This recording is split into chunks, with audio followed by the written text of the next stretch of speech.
자, 이제 물권법 들어갑니다. 물권법이란 그게 의가 물권의 의라고 나와 있습니다. 물권법이 아니고 물권의 의 되는데 그게 물권은 의를 크게 쓸 수도 있고 작게 쓸 수도 있는데 거기 보면 특정 물건을 직접 지배하여 이익을 얻는 배타적인 권리다라고 되어 있을 겁니다. 자, 우리가 이제 권리 중에서도 우리 시험범위다라는 것은 재산권만 들어간다 했죠.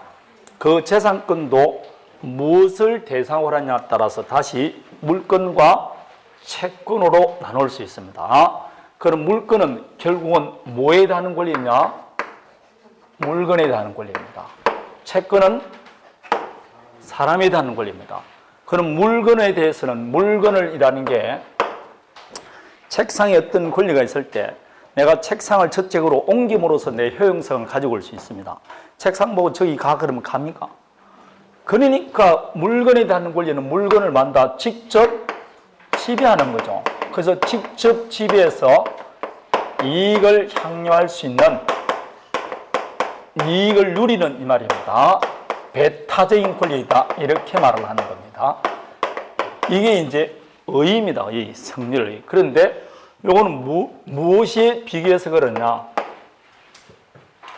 이런 권리가 뭐라고? 물권이다 그렇게 하는 것이고, 사람에 대해 권리를 가진다 할 때 사람을 내가 어떤 사람에게 권리가 있다 할지라도 그 사람을 내가 직접 지배하면 돼? 안 돼? 안 되죠. 그 사람에게 내가 원하는 행위를 해달라고 한다? 청구를 하는 권리입니다. 그래서 채권은 특정인이 다른 특정인에게 이 말입니다. 채권이란 특정인에게 뭘 해달라고 한다? 일정한 행위를 청구할 수 있는 배타적인 권리가 아니고 비배타적인 상대적인 권리입니다. 청구할 수 있는 권리다 이렇게 말합니다. 이게 뭐라고? 채권입니다. 그래서 결국은 물건은 한마디로 말하면 뭐라고? 물건을 뭐한다? 지배하는 권리입니다. 여기 뭐라고? 물건이고, 채권은 사람에게 청구할 수 있는 권리가 뭐라고? 채권 이렇게 말합니다. 이해되겠습니까? 물건을 지배하는 권리가 물건, 사람에게 뭘 해달라고 할 수 있는 청구할 수 있는 권리가 채권 이렇게 말합니다.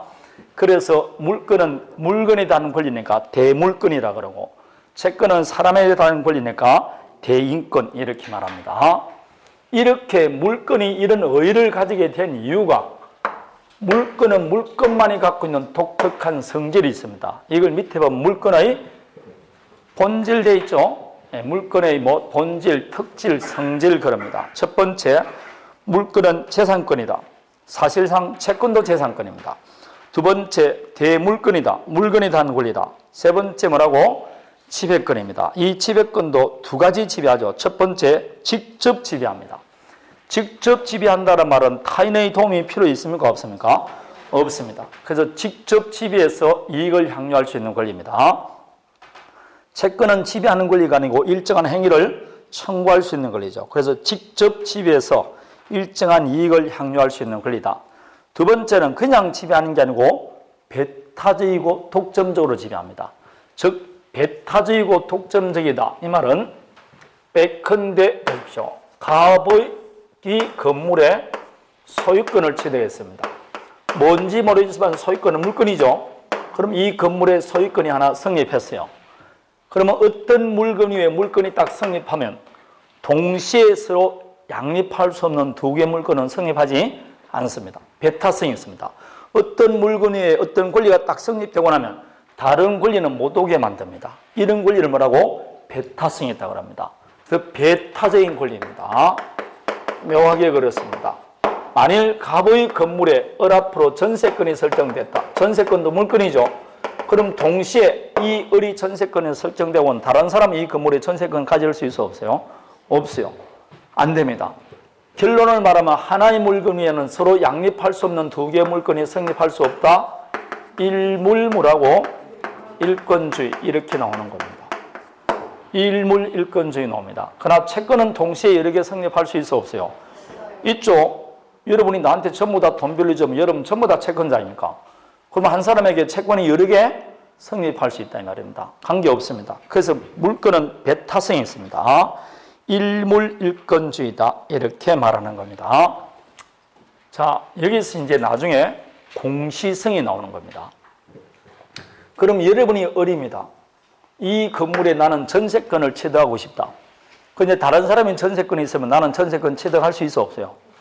일물권주의지 안 되니까 안 되죠. 그럼 이 건물에 다른 사람이 전세권인지 없는지 나는 확인할 수 있어야 돼 없어야 돼? 그래서 어떤 물건에 어떤 물건이 있는지를 전부 다 외부에서 확인할 수 있도록 뭘 해줘야 된다? 그래서 공시성이 필요하단 말이에요. 그래서 채권은 공시할 필요가 없지만 물건은 공시가 필요합니다. 왜냐? 일물권주의니까 그런 겁니다. 다음에 절대권이다. 절대권이란 뭘 말하냐? 우리가 저번에 무효할 때 절대적 무효와 상대적 무효를 했죠. 절대적 무효라는 것은 세상 모든 사람에게 주장할 수 있는 걸 절대적 무효. 특정인에게 주장 못하는 게 상대. 이 마찬가지입니다. 물건은 특정인이 주장하는 게 아니고 세상 모든 사람에게 다 주장할 수 있습니다. 이게 뭐라고? 절대권입니다. 그에 반해서 채권은 상대권입니다. 누구한테만 주장한다? 오로지 채무자에게만 주장할 수 있습니다. 즉 채권자를 겁내는 사람 누구밖에 없다? 채무자. 그러니까 채권은 권리는 권리지만 누구한테만 권리라고? 채무자에게만 권리일 뿐입니다. 다른 사람에게 권리가 아니다. 그래서 상대권이다 이렇게 말합니다. 절대권이고 뭐라고? 상대권입니다. 그래서 나오는 것이 똑같은 권리인데 다릅니다. 갑의 토지 위에 을이 전세권을 가지고 있습니다. 지금 말하는 전세권은 물건입니다. 근데 이 전세권은 목적물을 지배해서 사용, 수익하는 권리입니다. 남의 도움 필요 있어 없어요? 없습니다. 직접 지배합니다. 근데 A가 나타나서 사용을 방해해요. 그러면 전세권에 의해서 A에게 방해 제거 청구할 수 있어 없어요? 있어. 왜냐? 전세권은 나한테 주인인 갑에게만 주장하는 게 아니고 세상 모든 사람에게 내 전세권을 주장합니다. 따라서 내 전세권을 누군가 방해하면 그게 누구든 방해 제거 청구할 수 있어요. 근데 을이 갑에게 이 토지에 대해서 전세권을 취득하는 게 아니고 임차권을 취득했어요. 이것도 권리인데 이거는 물건이 아니고 채권입니다. 그럼 이 임차권자는 방해하는 A에 대해서 방해 제거 청구할 수 있게 없게? 없어요. 왜냐? 임차권은 뭐라고? 상대권. 누구한테만 주장한다? 갑에게만 주장할 수 있습니다. 다른 사람에게 주장 못합니다. 그래서 물건은 물건 실현을 방해하면 그 방해하는 자가 누구든 물건 실현을 방해하는 자에게 방해를 제거 예방할 수 있는 권리가 있죠. 그걸 우리는 뭐란다? 물건적 청권이라고 합니다. 그 물건적 청권이 일어나는 이유가 물건은 무슨 권이 그렇다? 절대권이니까 그랬습니다. 이런 권리가 물건입니다. 그리고 물건은 양도성이 있습니다. 채권, 물건 모두 다 양도성이 있는 것은 사실이지만 물건은 근본적으로 양도성을 가지기 때문에 원칙적으로 물건을 양도를 금지하는 것은 무효가 되는 겁니다. 이해되겠습니까? 그래서 지상권의 경우 처분금지 특약은 무효다 이렇게 나오지 않습니까? 되겠습니다. 다음에 직접 지배한다고 해가지고 현실적으로 지배한다는 건 아니고 머릿속에 지배한다는 겁니다. 여러분 아파트를 남한테 전세 줄 수 있습니까? 없습니까? 그렇다면 나는 소유권 없는 건 아니죠. 그럼 소유권은 지배하는 권리인데 사실상 여러분이 지배합니까? 아니지. 그렇다고 내가 소유권 없는 건 아니죠. 그럼 그거는 지배한다는 것은 현실적으로 지배하는 게 아니고 머릿속에 하는 관념적 지배권을 말하는 겁니다. 그래서 지배 가능성을 말하는 것이지 현실적으로 지배한다는 뜻은 아닙니다. 물론 점유권은 사실상 지배를 말합니다. 이런 특성을 가지고 있는 게 뭐라고? 물건입니다. 그러면 가만히 보십시오. 물건은 세상 모든 사람에게 주장할 수 있습니까? 없습니까? 있고 다음에 배타성도 있죠. 하나의 물건이면 다른 사람 물건은 성립할 수 없지 않습니까? 이렇게 세상 모든 사람에게 다 주장할 수 있고 배타적인 권리이기 때문에 공시할 필요도 있어 없어요? 있습니다. 이런 물건을 집집마다 합의해서 새로운 물건을 다 만들면 세상 모든 사람에게 주장할 수 있는 물건이 얼마나 많아지겠습니까? 상식적으로 생각해서는 안 되겠죠. 그래서 물건은 이런 특성이 있기 때문에 함부로 물건을 만들거나 내용을 변경을 못해요. 그래서 나오는 게 뭐란다? 물건 법정주의가 나오는 겁니다. 이제 물건법 첫 번째 조문이 들어갑니다. 첫 번째 조문이 185조입니다. 그래서 뒤로 넘겨보면 여러분 책 185페이지 나옵니까? 185페이지인데 하필 법조문도 185조입니다. 얼마나 책을 잘 만들었는지 몰라. 185페이지에 185조는 이런 책 봤냐 못 받아. 자, 그래서 물건은 법률이나 관습법에 의하는 외에는 임의로 창설할 수 없다 되어 있어요. 결국은 말하면 법률이나 관습법에 의해서만 창설할 수 있다는 겁니다. 창설할 수 없다. 창설한다는 걸 말하느냐? 법률이나 관습법에서 정하는 것 외에 새로운 종류의 물건을 만들면 돼? 안 돼? 안 돼. 결국 물건의 종류도 어디서 정해준다? 법률 등에서 강제로 정해준다. 종류 강제다. 이렇게 말하는 겁니다. 그러면 새로운 종류는 만들지 못하더라도 내용은 변경할 수 있느냐 이 말입니다. 내용 변경할 수 있게 없게? 없어. 내용도 법률로서 강제합니다. 따라서 전세건의 경우 법조문에 전세금을 지급하고 딱 돼 있죠? 그럼 반드시 전세금 지급해야 돼요. 우리는 합의해서 전세금 지급 안 하겠다. 그게 안 됩니다. 그러니까 종류도 새로 못 만들고 내용도 변경 못 하니까 우리 민법 물권법에 관한 규정은 근본적으로 무슨 규정을 갖고 있다? 그래서 강행 규정성이 있는 겁니다. 그러니까 물권법을 배울 때는 강행 규정을 외우는 게 아니고 특별한 경우는 임의 규정이 있을 수 있죠. 그걸 보는 거지. 그냥 모조리 다 무슨 규정이라 그러면 된다? 강행법규 이러면 되는 겁니다. 그러니까 공부하기가 쉬운 것이 새로운 종류 만들 수도 없고 내용도 변경 못하니까 결국 뭘 보면 된다? 법조문을 그대로 뭐라고 외우기만 하고 해설만 하면 되지 새로운 게 만들 수가 없어요. 그러니까 물권법은 제일 처음엔 어렵지만 나중에 공부하면 굉장히 쉽습니다. 할 게 별로 없어요. 항상 법조문 있는 걸 그대로 이야기만 하면 되니까 그렇습니다. 이게 강행 규정에 해당됩니다. 자, 그러면 현재 법률이라고 되는데 법률 중에서 우리는 지금 민법을 보죠. 그럼 민법에 인정된 물건은 현재 몇 가지가 있다? 8가지가 있습니다. 186페이지. 밑에 물건의 종류 나옵니까? 네, 법률에서 인정되는 물건, 민법이 인정하는 물건 8가지입니다. 점유권에 대비하는 개념이 뭐가 있다? 본권. 본권에 해당되는 것은 소유권과 그 소유권을 제한하는 물건이 무슨 물건? 지하물건. 지하물건은 용익물건과 담보물건이 있습니다. 자, 이 말은 점유권은 본권이다 아니다? 여러분 간평사 문제에 치상권은 본권이냐 아니냐 물어봤어요. 본권이게 아니게? 점유권을 제한하는 물건을 다 뭐라 한다고? 본권이라 그래요. 점유권을 제한 나머지 7가지 물건을 뭐라 한다고? 본권이라 그런다니까. 응? 이게 도표를 외울 때라도 확실하게 해야 돼. 오른쪽 봐봐요. 오른쪽 기출문제 26회를 보십시오. 1번 지상권은 본권이 아니다.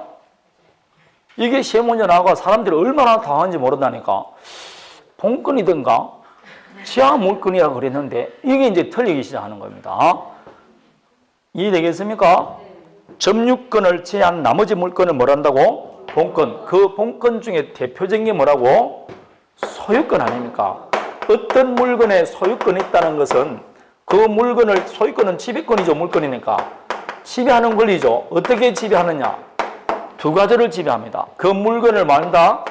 사용 수익함으로써 사용 가치를 지배하고 이걸 처분함으로써 교환 가치를 지배합니다. 그래서 사용 가치, 교환 가치 양쪽 모두 지배하는 권리가 뭐다? 소유권이라고. 그래서 완전 물건이라 하지 않습니까? 그런데 소유권이 갖고 있는 2가지 권리 중 하나를 제한하는 물건이 뭐라고? 제한물건이야. 사용 수익권을 제한하는 물건이 무슨 물건? 용익물건. 처분가치, 교환가치를 제한하는 물건이 담보물건이라고. 거꾸로 말하면 사용 수익권을 그대로 가져오는 물건이 뭐라고? 소유권이 갖고 있는 권리 중에 사용 수익권을 가져오는 권리가 용익물건이고, 그러니까 사용 수익하는 거 아닙니까? 처분가치를 가져오는 게 뭐라고? 담보물건. 그래서 저당권은 소유자도 아니면서 건물을 처분할 수 있어 없어요? 그게 교환가치를 지배하니까 그런 거 아닙니까? 그럼 처분하고 나면 경미하면 경락되면 나오겠죠? 그걸 처분함으로써 나눈 가치인데 소유자가 안 가지고 누가 가져간다고? 해당 저당권자가 가져가는 거 아닙니까? 그게 교환가치를 지배하는 겁니다. 이렇게 나눠져 있다. 용익물권에 해당되는 게 뭐가 있다? 지지전, 반포 물건에 해당되는 게 유질저 이렇게 있습니다. 그 중에서 질거는 시험 범위에 안 들어갑니다. 그래서 7가지가 우리 시험 범위에 들어갑니다. 장차 배울 내용 아닙니까 이거 뭐. 그래서 7가지인데 그 하나씩만 나오더라도 벌써 몇 문제 나옵니까? 7문제 벌써 나오지 않습니까? 소유권에서 한 문제 더 나오니까 벌써 8문제. 소유권에서는 2문제 내지 3문제가 보통 출제됩니다. 벌써 8문제 내지 9문제. 저당권에서 한 문제 더 출제되니까 벌써 10문제, 9문제 이렇게 하는 거죠. 그럼 지금부터 점유권 보면 되느냐? 아닙니다. 이렇게 물건을 보면 공통적으로 나오는 게 있어 없어요? 그걸 물건법 뭐라 그런다?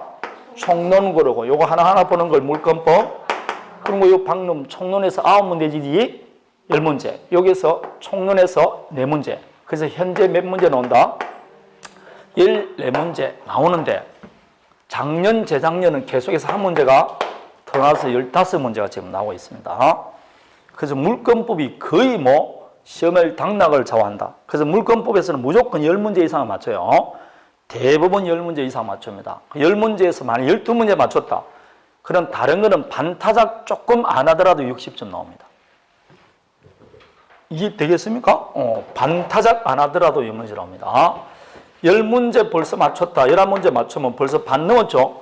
여기서 벌써 4문제 더 맞췄기 때문에 60점 나오게 되어 있어요. 그래서 보통 물건법에서 10문제에서 11문제 맞추고 민총에서 그냥 반타작, 채권법에서 뭐라고? 반타작, 민사특별법에서 반타작. 그래도 60점이 넘어.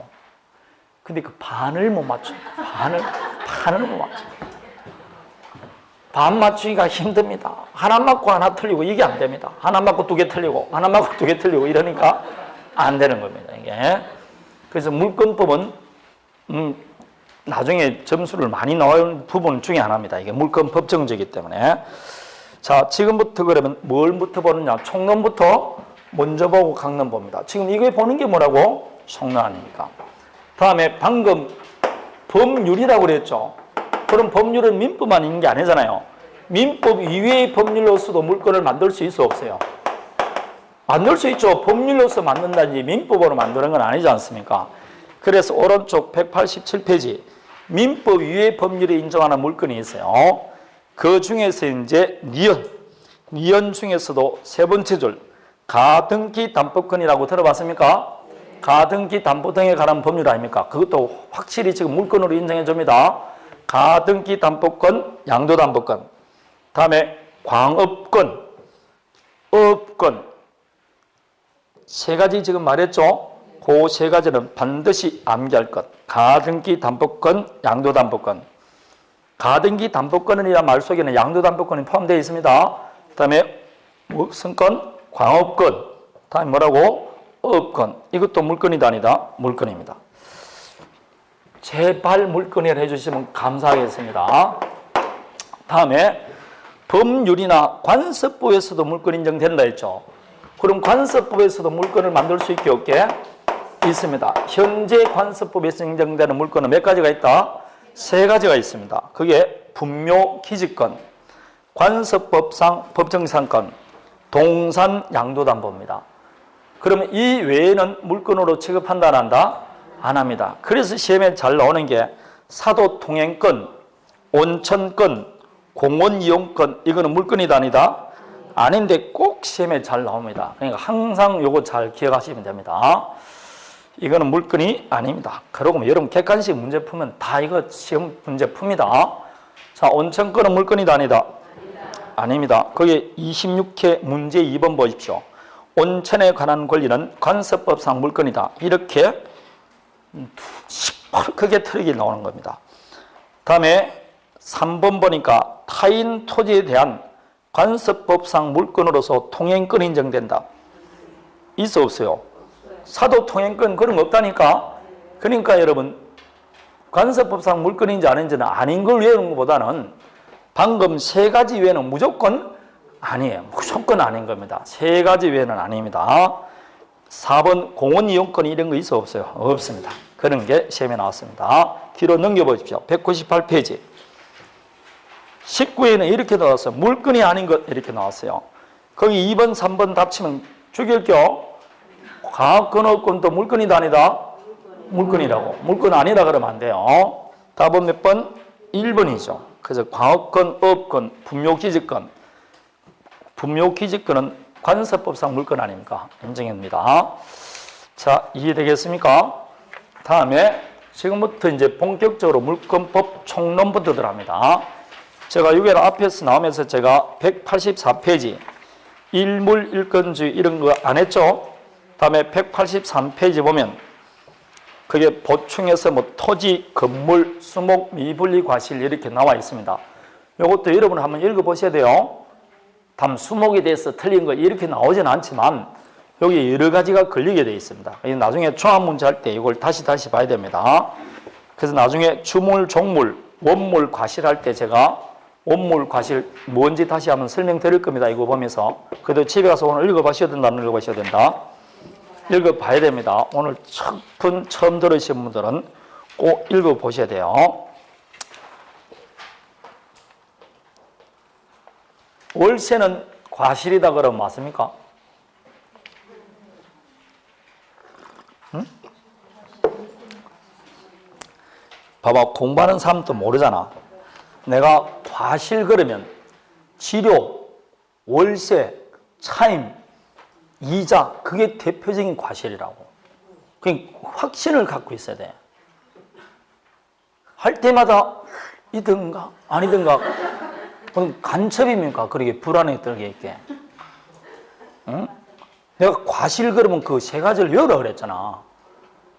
차임이라니까, 차임. 그걸 토지는 흔히 뭐라고 하고? 실어라고 그러고, 건물은 월세라고 많이 하잖아. 그걸 다 합치면 차임이라니까, 차임. 그리고 돈에 산 이자가 돈에 산 대가가 뭐라고? 이자. 그런 걸 외워야 돼. 그런 거. 그래서 법정 과실 혹은 과실과는 번개처럼 월세 이렇게 생각하면 문제가 쉽게 풀린다 이 말입니다. 자, 그러면 물권의 효력 보는데 189페이지. 물권의 일반적 효력이라고 나와 있죠. 이 말은 그냥 모든 물권이 갖고 있는 공통적 효력이 말입니다. 그 중에서 우선적 효력이라는 것은 물권은 배타성이 있으니까 다른 물권에 우선할 수가 있다. 이걸 우선적 효력이라고 합니다. 자, 그럼 물권과 물권 간에는 누가 우선합니까? 먼저 성립된 물권이 우선합니다. 다만 소유권과 제한물권 중에는 누가 우선한다? 제한물권이 우선하죠. 예컨대 이 건물에 갑이 소유권을 취득했어요. 그 소유권 취득하는 건물을 남에게 전세 줄 수 있습니까? 없습니까? 이걸 보면 되겠네요. 갑이 이 건물에 소유권을 취득했어요. 아파트를 하나 분양받았다 이 말입니다. 이걸 남한테 전세 줄 수 있어 없어요? 그럼 이 건물에 소유권도 있고 뭐도 있다? 전세권 두 개의 물건이 생겼잖아요. 누가 우선하느냐 이제 문제 아닙니까? 누가 우선한다고? 그럼 당연히 누가 사용한다고? 전세권자. 뒤에 성립된 전세권이 먼저 사용되지 않습니까? 그래서 소유권과 제한물건이 부딪히면 제한물건이 언제나 우선한다. 이렇게 말을 하는 겁니다. 왜 그렇습니까요? 소유권을 제한하는 게 뭐라고? 제한물건이니까. 그래서 188페이지 밑에서 두 번째 줄. 그러나 제한물건은 언제나 소유권에 우선한다. 그 말이 나오는 겁니다. 예. 다음에 점유권은 배타성이 없으니까 우선적 효력이 없습니다. 점유권은 우선적 효력이 없습니다. 먼저 성립된 점유권이 뒤에 성립된 점유권보다 우선한다 이런 것도 없고 점유권은 배타성이 없으니까 다른 권리와 같이 있습니다. 따라서 여러분 지금 책에 소유권도 있고 뭐도 갖고 있다? 점유권도 가지고 있습니다. 다음에 채권과 물권은 원래 누가 우선한다? 물권이 우선하는 게 원칙입니다. 왜냐? 배타성이 있으니까. 그래서 채권과 물권이 부딪히면 시간적 선유와 관계없이 원칙은 뭐가 우선한다? 물권이 우선합니다. 그렇지만 외적으로 채권이 우선할 수도 있어 없어요? 있습니다. 채권도 대항력 갖출 수 있어 없어요? 그러면 우선할 수 있습니다. 임차권의 경우 등기된 임차권이라든지 주택의 경우 입주 플러스 전입신고한다든지 이렇게 되면 우선할 수도 있습니다. 그래서 외울 것은 물권은 언제나 채권을 우선한다 그러면 맞아 틀려요? 틀리고 원칙적으로 우선한다. 그렇게 오는 겁니다. 자, 이해되겠습니까? 여기까지는 시험에 나오는 것은 항상 이것만 나왔어요. 물권 법정주의 이것만 나왔습니다. 방금 27에도 그렇게 나왔죠? 관서법상 물권이 뭐가 있느냐 이런 거 나오는 겁니다. 자, 이제 189페이지 본격적으로 두 번째 나오는 거 물권적 청구권입니다. 이게 이제 다시 나올 확률이 많죠.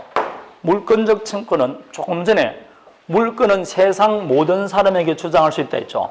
그리고 물건을 직접 지배하는데 누군가 물건 실현을 방해하거나 방해할 염려가 있을 때 이를 배제 예방할 수 있는 권리를 물권적 청구권 그렇게 말합니다.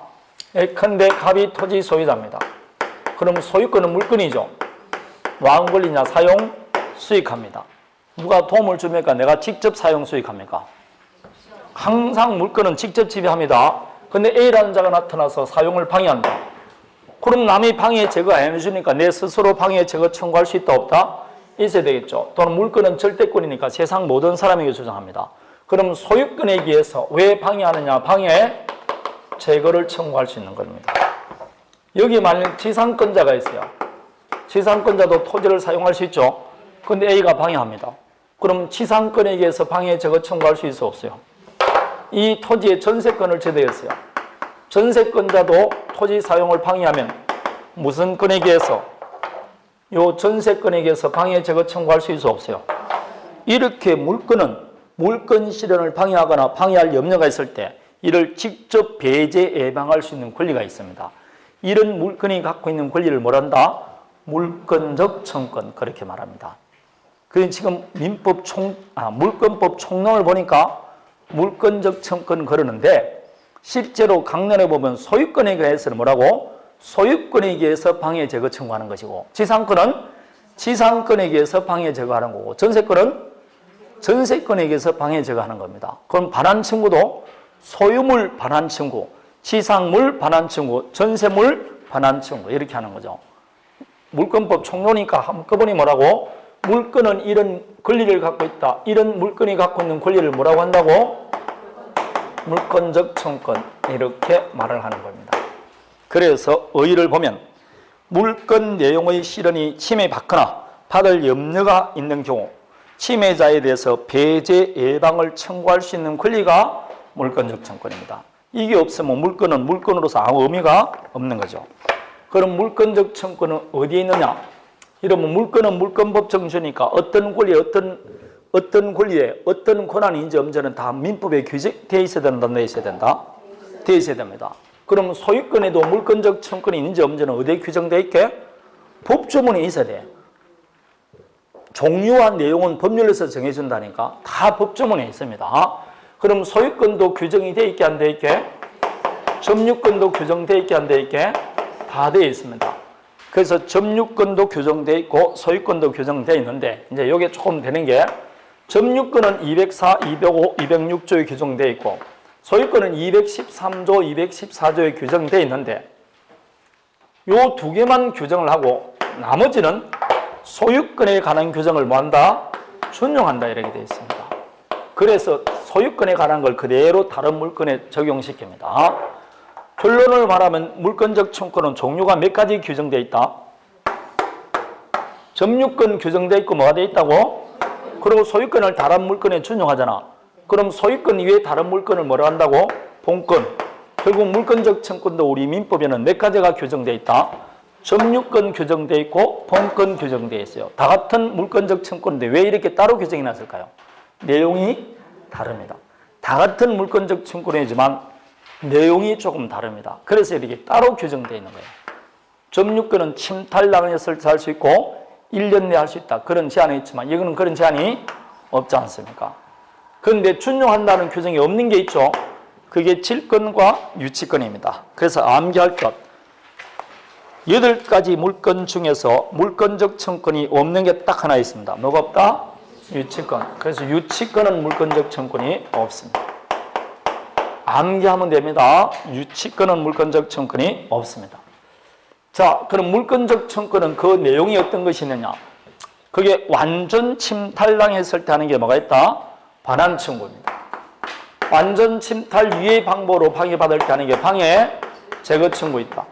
방해받을 염려가 있을 때 하는 게 방해 예방 청구입니다. 따라서 이 예방 청구가 있다는 것은 물권적 청구는 현재 방해받을 때만 할 수 있다. 그래 맞아 틀려요? 틀립니다. 방해받을 염려가 있을 때도 할 수 있습니다. 장차 방해받을 염려가 있더라도 사전에 청구할 수 있는 게 물권적 청구권입니다. 요 세 가지가 있는데 단 세 가지 중에서 반환 채용권이 없는 물권적 채용권도 있긴 했어요. 반환 채용권이 없는 물건이 뭐가 있을까요? 먼저 지역권, 다음 뭐가 있다? 저당권. 지역권과 저당권은 방해 제거와 뭐가 있다? 방해 예방 청구만 있지 반환 채용권은 없습니다. 190페이지 위에서 5번째 줄 동그라미 3번에 나와 있지 않습니까? 점유를 요소하지 않는 지역권과 저당권은 반환 청구는 없고 방해 제거와 방해 예방 청구만 있다. 이것도 제가 지역권, 저당권 가서 할 때 설명드립니다. 그냥 일단 여기서 암기를 하듯이 넘어가면 됩니다. 자, 지역권과 저당권은 물권적 청구권이 없는 게 아니고 물권적 청구권이 있는데 뭐는 없다고? 반환 청구권이 존재하지 않을 뿐입니다. 자, 그럼 물권적 청구권은 그 법적 성질이 어떻게 되느냐? 첫 번째 물권적 청구권은 당연히 물권에서 나오는 권리니까 무슨 성질을 갖고 있다? 물권적 성질을 가지고 있습니다. 이 말은 물권적 청구권은 뭐와 운명을 같이 한다? 물권과 운명을 같이 합니다. 너는 내 운명 아닙니까?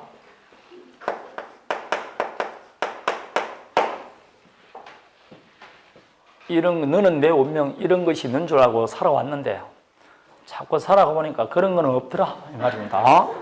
자, 저는 내 운명 그런 게 아닙니다. 이제 인생을 조금 알 것 같다. 자, 그래서 그런 건 중이 되는 게 제일 좋다 그 이야기입니다. 스님 되는 게 제일 편하다 이 말입니다. 자, 너무 늦었어 그런데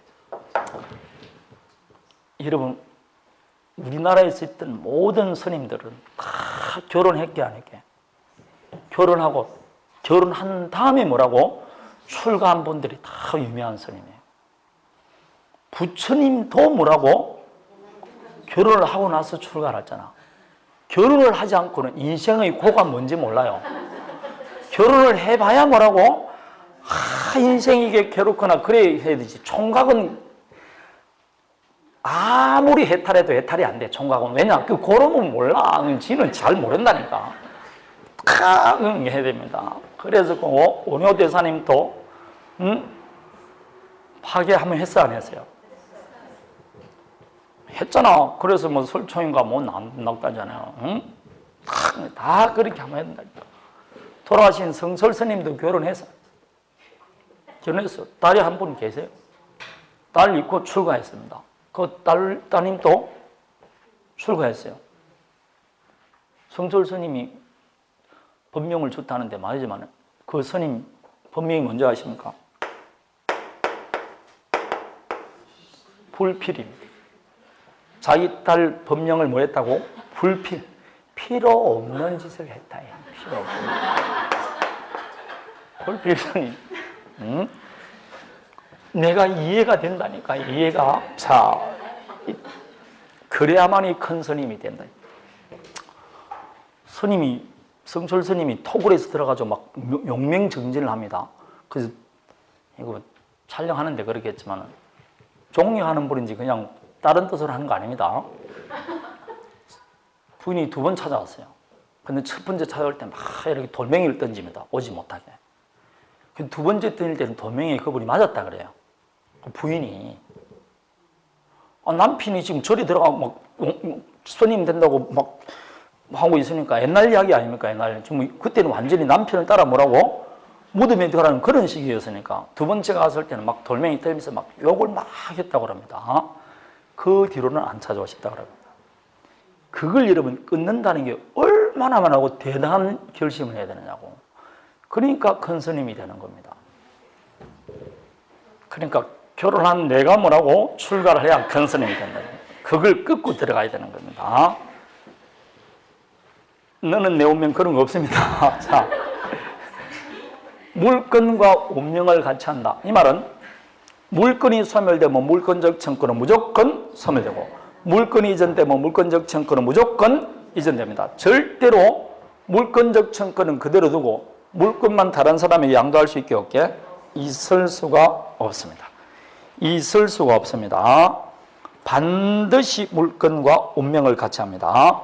그게 시험에 자주 나오니까 잘 봐야 돼요. 소유권 이전 등기해버리면 뭐도 같이 간다고? 물권적 증권도 함께 이전됩니다. 꼭 좀 기억하시기 바랍니다. 물권적 증권은 물권과 운명을 같이 한다. 그래서 이게 결론을 말하면 누가 물권적 증권을 행사하느냐? 그 말과 같죠? 현재 물건이 있어야 된다, 없어야 된다? 그래서 오른쪽 191페이지 당사를 보십시오. 그게 주체 나오죠? 물권적 증권은 누가 행사하느냐? 현재 정당하게 물건을 가진 자만 행사할 수 있습니다. 맞습니까?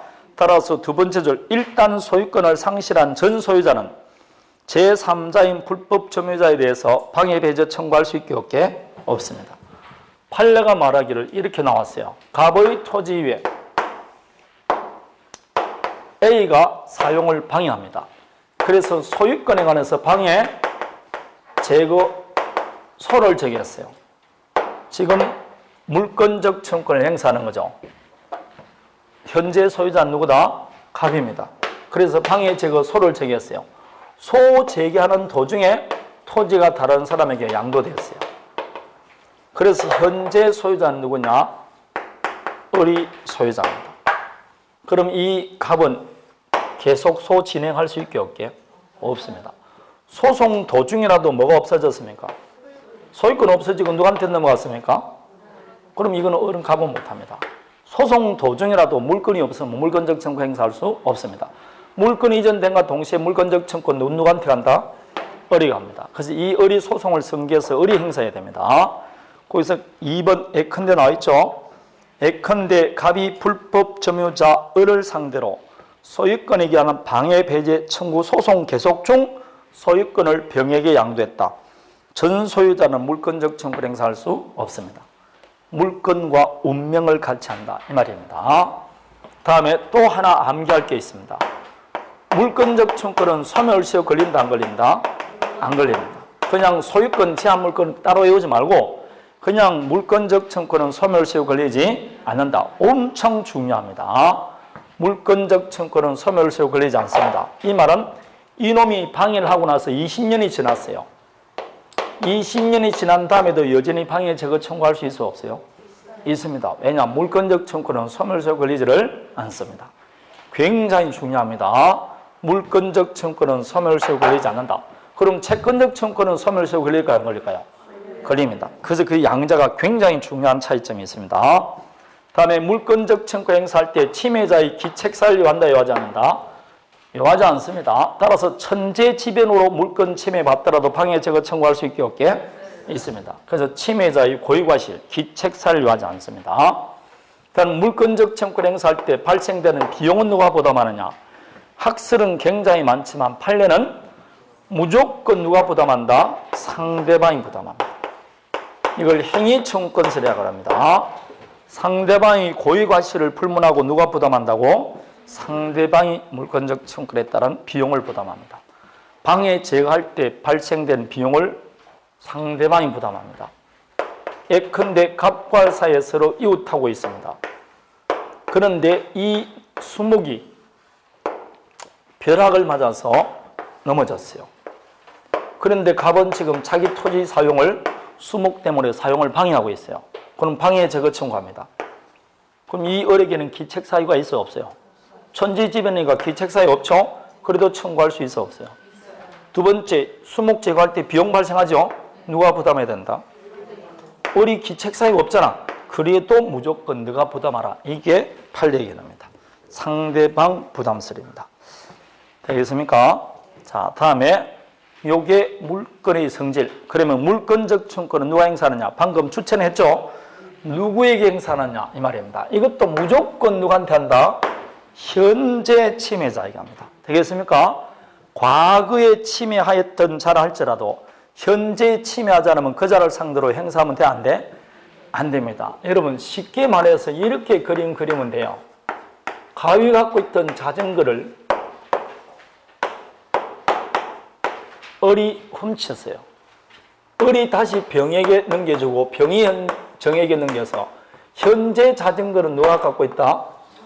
그럴 때 을, 병, 정이 선의취득을 안 했다는 전자에서 보면 갑은 내 물건을 침탈한 자는 누굽니까?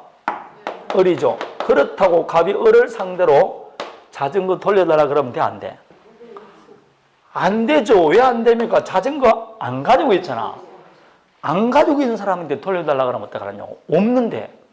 항상 현재 침해하는 자 누구? 정의에 갑니다. 정의에게는 기책사유가 있는지 없는지 묻혀볼 필요가 없잖아. 아까 기책사유를 하지 않을까. 항상 현재 침해자하게 합니다. 따라서 과거에 침해하였던 자랄지라도 자 1번의 두 번째 봅니다. 불법 점유자라 하여도 그 물건을 다른 사람에게 인도하여 현실적으로 점유하고 있지 않는 이상 그 자를 상대로 한 인도 또는 명도 청구로 뭐하다? 부당하다 되어 있잖아요. 아예 부당하다고 할 수가 없는 겁니다. 이해되겠습니까? 자, 그러면 갑의 건물을 을이 침탈했어요. 그래서 이걸 처분해서 지금 병이 뭐를 갖고 있다? 내 건물을 점유하고 있어요. 침탈한 놈은 누구라고? 그래도 나는 소유권에 관해서 반환 청구는 누구한테 해야 된다고? 병에게 된다고. 왜냐? 침탈했던 자라 할지라도 현재 목적물을 점유한다 안 한다? 안 하잖아. 그럼 현재 점유하는 자 병을 상대로 행사해야 된다 이 말입니다. 자, 다시 봅니다. 갑이 침탈했던 건물을 을이 불법 점유자입니다. 이걸 임대를 해줬어요. 그래서 현재 병이 가지고 있습니다. 자, 소유권에 관해서 반환 청구합니다. 누구한테 할 수 있을까요? 자, 공부한 사람에게만 들어갑니다. 오늘 처음 들은 식물은 안 됩니다. 자, 요 경우 임대를 해줬다는 말은 지금 현재 점유는 누가 합니까?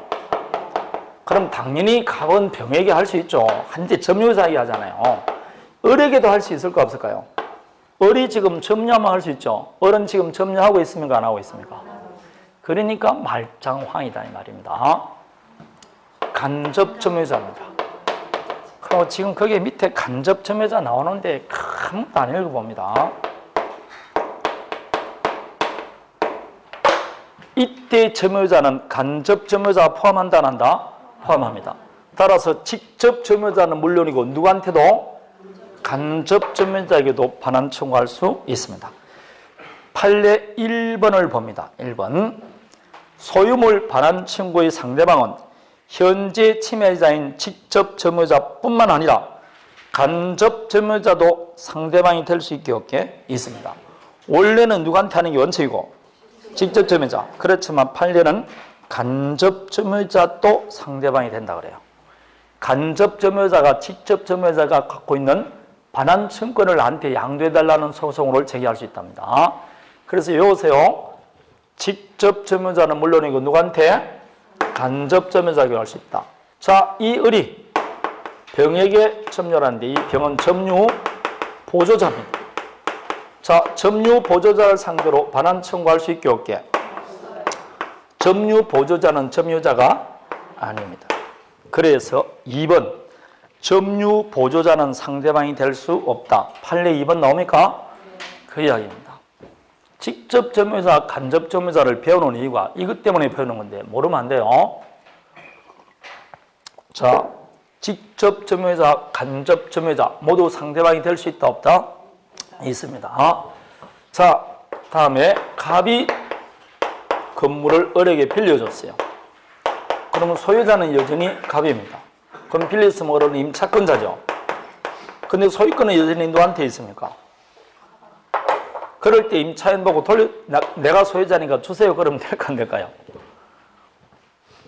이 임차인은 목적물을 점유할 정당한 권한이 있어 없어요? 목적물을 점유할 정당한 권한 있는 사람한테는 반환 청구하면 돼? 안 돼? 안 됩니다. 그래서 동그라미 2번 그 상대방이 적법한 점유할 권은 즉 임차권, 유치권, 지상권, 동시항매권 등이 있을 때는 그 자를 상대로는 반환 청구권 행사하면 돼? 안 돼? 안 됩니다.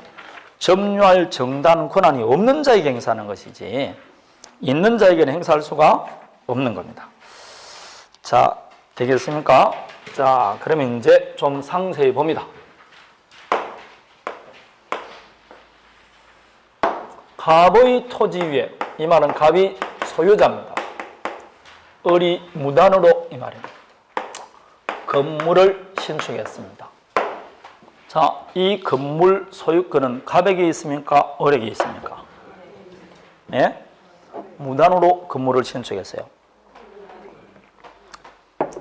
건물은 우리나라는 토지공원은 완전히 별개의 부동산이니까 건물 소유자가 누구냐 물어볼 때는 토지를 보면 돼, 안 돼? 토지 보면 안 돼. 그럼 을이 지금 자기 비용과 노력으로 건물을 신축했으니까 이 을이 소유자입니다. 미등기되더라도 소유권 있죠?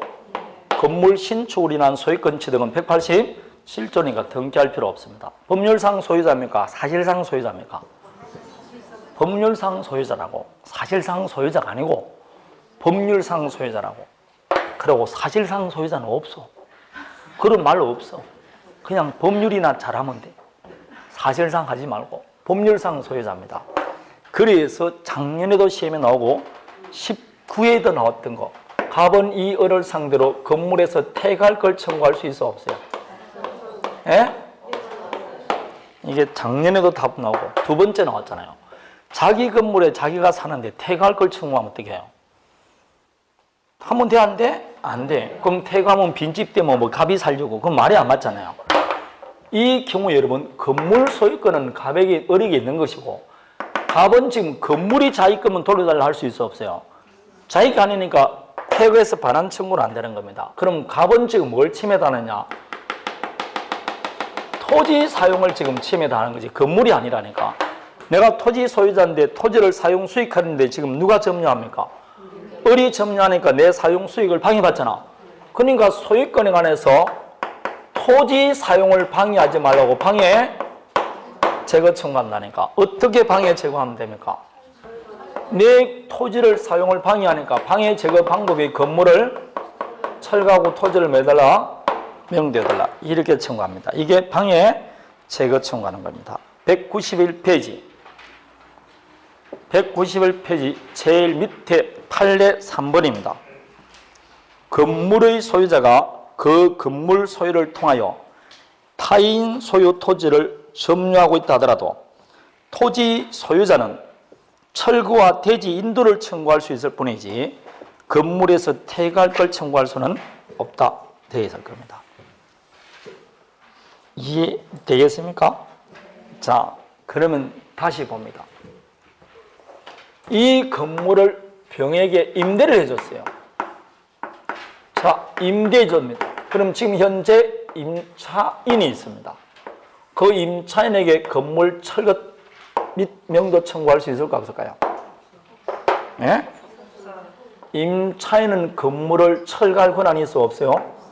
없습니다. 따라서 임차인에게는 철거 청구할 수 없습니다. 되겠습니까? 임차인에게는 철거 청구할 수 없습니다. 임차인은 처분 권한이 있어 없어요? 없습니다. 그래서 철거 청구는 아니 됩니다. 좋아, 어려운 거 하나 더 합니다. 이 건물이 미등기 건물입니다. 무단으로 신축했어요. 미등기 건물을 처분했어요. 그래서 현재 정의 이 건물을 사용 수익하고 있습니다. 자, 이럴 때 이 병을 상대로, 정을 상대로 철거 청구할 수 있을까 없을까요? 있다는 게 판례입니다. 192페이지 제일 위에 판례 4번을 봅니다. 타인 토지 위에 건립된 건물로 인하여 그 토지 소유권이 침해된 경우 그 건물 철거 의무가 있는 사람은 그 건물의 소유권자이나 원칙적으로 누구라고? 소유권자자 말이야. 그런데 그 건물이 미등기인 때는 이를 매수해서 법률상 사실상 처분하고 있는 시에 있는 사람이다. 미등기 건물일 때는 이를 뭐해서 매수해서 사용 수익하는 정을 상대로 철거 청구할 수 있다는 게 판례입니다. 아주 어려운 판례인데 그 판례가 있어요. 미등기 건물을 매수해서 인도받아 점유하는 자도 물권적 청구권을 행사할 수 있습니다. 그 자를 상대로 행사할 수 있습니다. 오늘 판례 4가지 다 했습니다. 제가. 자, 간접 점유자도 반환 청구 상대방이 된다 안 된다? 점유 보조자는? 다음에 이제 철거입니다. 철거 청구할 때 무단 신축이 나오죠. 무단 신축 나오더라도 건물에서 폐가할 걸 청구할 수는 철거할 것만 청구한다 이 말입니다. 그럴 때 임차인에게는 철거 청구할 수 없다. 그러나 미등기 건물일 경우 이를 매수해서 인도받은 자에게도 철거 청구할 수 있다. 맞습니다. 자, 다음에 물권적 청구권과 다른 청구권의 간의 관계 중에서 1, 2번은 보지 말고 3번 봅니다. 불법 행위한 손해배상입니다. 자, 물어봅니다. 물권적 청구권은 언제나 손해배상 청구권을 수반한다 그러면 맞을까요? 틀릴까요? 즉 물권적 청구권 행사할 때 언제나 손해배상 청구할 수 있다는 맞아 틀려요? 틀립니다. 방금 자연현상에서도 할 수 있다 했잖아. 천지지변일 때는 을에게 뭐가 없으니까 기책 사유가 없으니까 물권적 청구권만 행사할 수 있지 손해배상 청구는 안 해야 됩니다. 따라서 손해배상 청구를 하기 위해서는 따로 무슨 요건을 갖춰야 될까요? 불법행위 요건을 갖출 때만 가능합니다. 이해되겠습니까? 따라서 불법행위 요건을 갖추지 않으면 손해배상 청구할 수 있게 없습니다. 그러나 만일 불법행위 요건을 갖추면 불법행위한 손해배상도 청구할 수 있고 물권적 청구권도 행사할 수 있습니다. 자, 그래서 작년에 나온 문제 193페이지를 보십시오. 갑 소유 X 토지의 사용 권한 없이 그 위에 을이 Y 건물을 신축한 후 아직 등기하지 않은 채 병에게 뭐했다? 임대를 하고 있어요. 그럼 절대로 임차인에게는 철거 청구하면 돼? 안 돼? 안 되겠죠. 자, 그럴 때 1번 갑은 을을 상대로 철거 청구할 수 있게 없게? 있죠. 아니 지금 을이 건물을 신축해서 내가 할 수 있잖아. 3번 갑은 을을 상대로 대지 인도 청구할 수 있어 없어요? 있죠. 아니 여러분이 토지 소유자인데 내 토지에 지금 무단으로 건물이 하나 신축했다고 생각해봐 지금. 그럴 때는 당연히 철거 청구하면서 지금 물어보면 된디 안 했니 그런 건 철거 청구를 할 수 있죠. 임차인에게 하면 돼 안 돼? 그걸 물어보죠. 근데 답은 3번이에요. 갑은 을을 상대로 건물에서 퇴가할 걸 청구하면 돼 안 돼? 안 돼. 그런 겁니다. 퇴가할 걸 청구한다. 그런데 5번을 보십시오. 을이 Y 건물을 정에게 뭔 채로?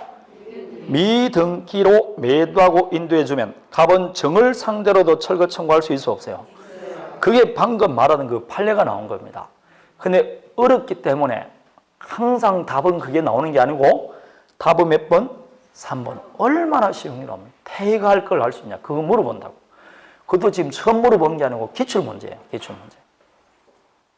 기출문제입니다. 그래서 1번, 2번, 3번만 잘 1번, 2번까지만 잘 내려온 사람은 3번에서 다 맞출 수 있어 없어요? 그럼 4, 5번은 읽으면 돼 안 돼? 근데 꼭 읽고 틀린 사람이 있다니까. 3번이 답이면 치면 되는데 어머나 뭐 있네 그러고 밑에 읽어보면 모르는 거 나오죠? 그럼 그걸 읽어보다가 3번이 답인지도 모르고 찍어 놓는다니까. 이런 문제가 많습니다. 여러분 문항이 오지선당 있잖아요.